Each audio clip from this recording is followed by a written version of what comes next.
अतुलित बलधामं हेम शैलावदेहं धनुजबन कृशानं ज्ञानिनामग्रगण्यं सकलगुणनिधानं वानराणामधीशं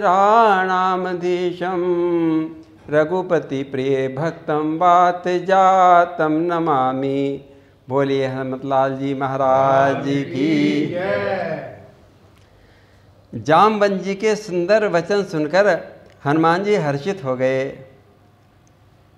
बोले, भाइयों तुम सब यहीं ठहरो, मैं सीता जी का दर्शन कर शीघ्र ही लौट आऊँगा। मेरे मन में बड़ा हर्ष हो रहा है। ऐसा कहकर हनुमान जी ने सबको प्रणाम किया और अपने राघव को हृदय में धारण करके हनुमान जी तो चल पड़े। जामवंत के वचन सुहाए, श्री राम जय राम। सुनी हनुमंत हृदय अति भाए,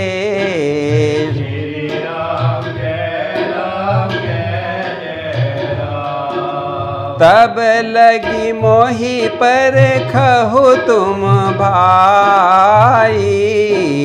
श्री राम जय राम। सही दुख कंद मूल फल खाई।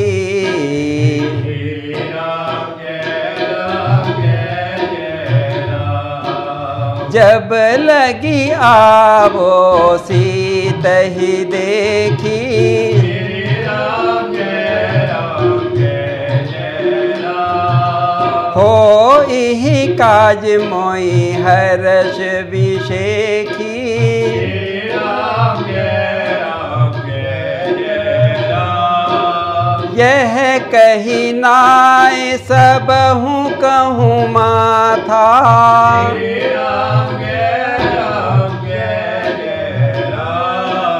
चलहु हर्ष हिय धरि रघुनाथा।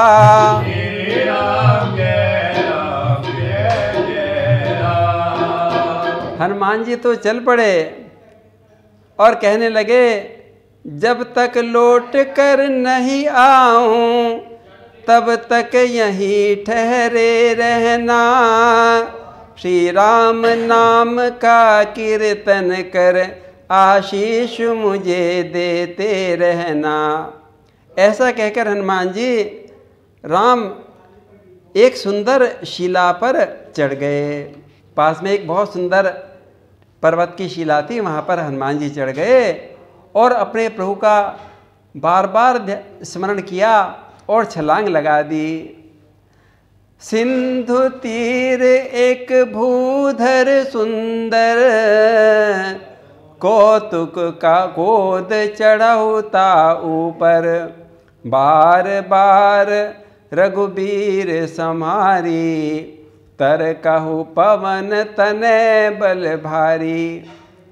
जिस पर्वत शिला से हनुमान जी ने छलांग लगाई वो तो नीचे पाताल में धंस गया।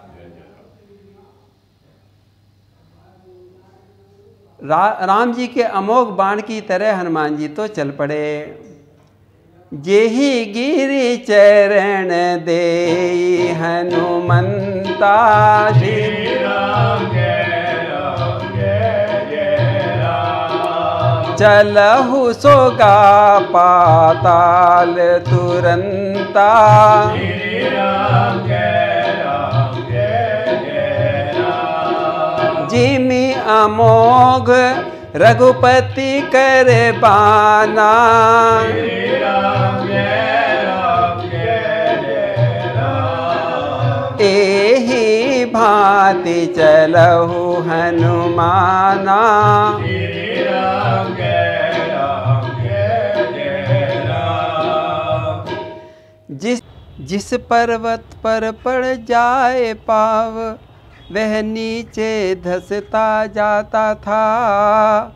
मारुत समान मारुति नंदन यों आगे बढ़ता जाता था। तब समुद्र ने रामदूत की सेवा के लिए उनकी थकान दूर करने के लिए मैनाक पर्वत को ऊपर उठा दिया। किंतु रामदूत को कहाँ फुर्सत, हाथ से स्पर्श कर उनको प्रणाम कर लिया। हनुमान तो तभी विश्राम करेगा जब राम कार्य पूरा हो जाएगा। हनुमान तहि परसा कर पुनि कीन प्रणाम, राम काज के ने बिना मोहि कहाँ विश्राम। और हनुमान जी तो आकाश में उड़ चढ़े। आकाश में खड़े देवता हनुमान जी के प्रस्थान की लीला देख रहे थे। मन में संदेह हो गया, ये हनुमान क्या 100 योजन समुद्र पार भी कर जाएंगे या नहीं कर जाएंगे? क्या उस मायावी रावण की नगरी में घुस पाएंगे? ये तो उस प्रतापी रावण की नगरी है जिससे देवता, दानव, राक्षस, लोकपाल और सब देवता सब भयभीत हो रहते हैं। हमें हनुमान की बल की और बुद्धि की परीक्षा लेनी चाहिए। लंका जाने के प्रथम हो जाए यह ज्ञान, इसी परीक्षा के लिए भेजो सुरसा मात। और देवताओं की माता सुरसा आगे आ गई। राह रोक बजरंग की बोली वह ललकार, आज मिला है भाग्य से पूरा मुझे आहार। पवन तनय कहने लगे राह छोड़ दे मात, धीरज धर कर हृदय से सुन ले मेरी बात। हनुमान जी कहने लगे, राम काज करी फिर मैं आवो, सीता कई सुधि प्रभु ही सुनामो। तब तब वदन पैठी अहूँ आई, सत्य कहूँ मोहि जान दे माई।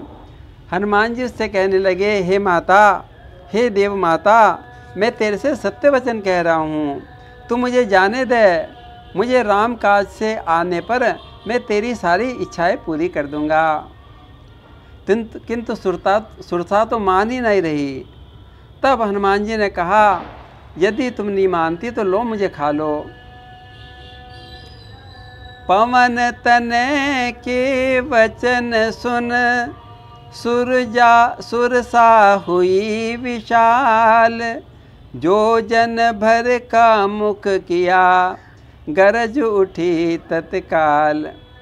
अब तो होड़ लग गई। जितना बड़ा सुरसा मुंह खोलती है, हनुमान जी उससे दुगने आकार के हो जाते हैं। सो जो जन का मुख कर डाला, जब उस सर्पों की जननी ने, उस समय बुद्धि से काम लिया श्री महावीर बजरंगी ने। छोटा सा रूप बना अपना, उसकी जिह्वा पर जा पहुँचे, क्षण भर उस जगह बैठ कर फिर बाहर तुरंत ही आ पहुँचे। हनुमान जी की चतुराई देखकर सुरसा प्रसन्न हो गई। हनुमान जी को आशीर्वाद देने लगी, हे हनुमान जी, आप तो बल और बुद्धि के निधान हो। तुम अपने स्वामी राम का कार्य अवश्य करोगे, मेरा ये आशीर्वाद है। बदन पठई पुनि बाहर आवा, मांगा विदाता ही सिर नावा। मोहि सुरन जेहि लाग पठावा, बुद्धि बल मरम तोर में पावा। राम काज सब करिहु, तुम बल बुद्धि निधान। आशीष देई गई सो हरसि चलऊ हनुमान। सियावर रामचंद्र पद जय शरणम। हनुमान जी के इस कार्य से देवताओं का सारा संशय समाप्त हो गया। हर्ष में भर गए, आकाश से पुष्पों की वृष्टि करने लगे और वायुदेव तो अपने पुत्र का मार्ग प्रशस्त करने के लिए निकल पड़े। इंद्रादिदेव मंगल मना नभ से प्रसून बरसाते थे। श्री पवन देव अपने सुत का पथ सुगम बनाते जाते थे। सच्चे शंकर अवतारी थे, सच्चे श्री राम दुलारे थे। फिर भला इन्हें किसका डर था, वह जगदम्बा के प्यारे थे। देव माता का भी आशीर्वाद मिल गया, देवताओं का भी आशीर्वाद मिल गया और सारी तरफ चारों तरफ जय जयकार होने लगी। और हनुमान जी तो अब आपने राम कार्य के लिए उड़ चढ़े। बोलिए श्री बजरंग बली की जय। अब तो हनुमान जी चल पड़े। आगे की कथा अगले अंक में होगी। आपकी कृपा के लिए बार बार धन्यवाद।